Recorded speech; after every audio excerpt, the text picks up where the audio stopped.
na záchod? No choď, čo už s tebou? Týždenici, povedzte mi, kto dnes chýba?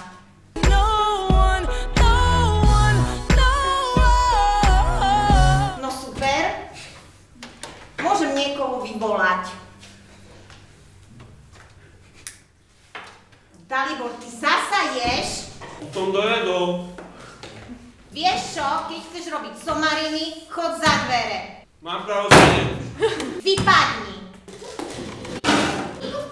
Tak kto nám dnes povie, čo sme brali na minulej hodine?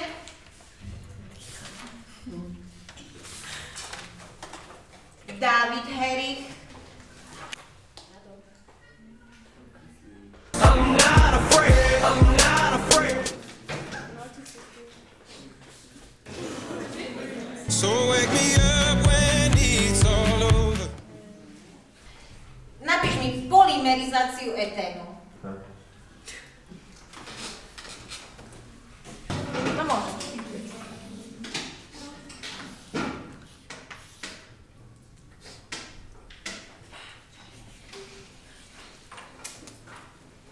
Veď ty to vôbec nevieš. I don't care.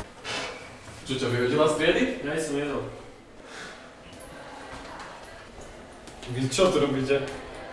Stokujeme vonku, stokujeme vonku. A čo, nemáme chemiu, alebo čo? To je jeho vyhodila, ja som to zaplatil.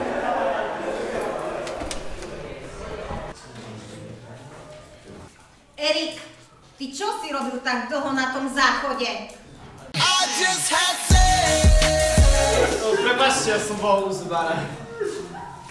No sadnite si. David nič si sa neučil. Veď. Tento príbeh je smutný, napísal sám život.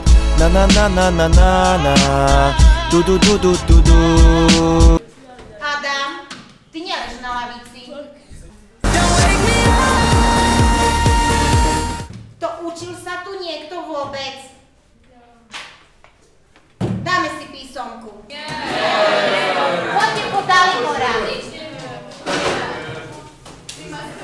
Jsem dysgrafik a dyslektik.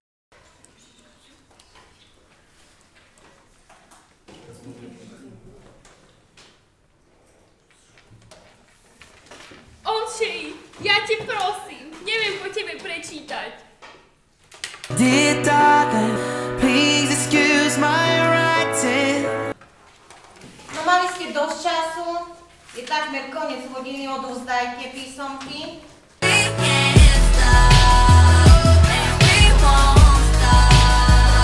Zozadu pozbierajte mi písomky, ja to zatiaľ skontrolujem, ospravedlnenky. Škoda, že je iba vymyslená. Už len oni dve a... Ale nie, ešte odchádza. Vy ste... Děti ztracené generacie. Čo robíš dnes večer? I'll get drunk.